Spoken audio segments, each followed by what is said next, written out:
It's Neil, and I have the veiphlox, and this is going to be a charger for my car. So I'm going to give this thing a try. I'll show you guys what it is here and everything. Take it out of the box. So it will go up on the wall as such, and then it'll kind of give me my charging information, I guess, while it's charging, because it's going to have a screen on there. But it's plugged in by a like 50 amp plug like this. If I can get this off of here, like that. So if you have a standard like RV plug, it should fit into there.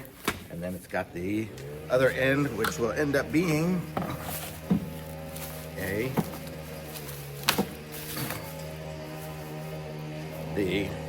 what is that? The J1772. So you need an adapter to plug it into the Tesla, which I do have. So I'm gonna go plug this in, and then we'll give it a shot and see how it goes.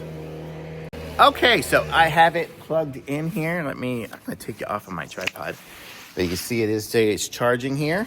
And then if we look at the dashboard up there somewhere, it's gonna say well, I just plugged it in, so it's already up to 35 amps. I guess let me see.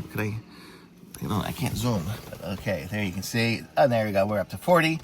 So it's gonna charge at 40 amps, and then this is the little device here. This is the charger. You can see that's what it looks like when it's going. It flashes green, I guess. And then if for some reason it had a circuit issue or something like that, this thing here would pop. So there, now it's flashing red, I guess, because it triggered, and then it should go back to green again. There we go. So that's kind of how it works. So how cool is that? So nice little charger, and I like it. Thumbs up.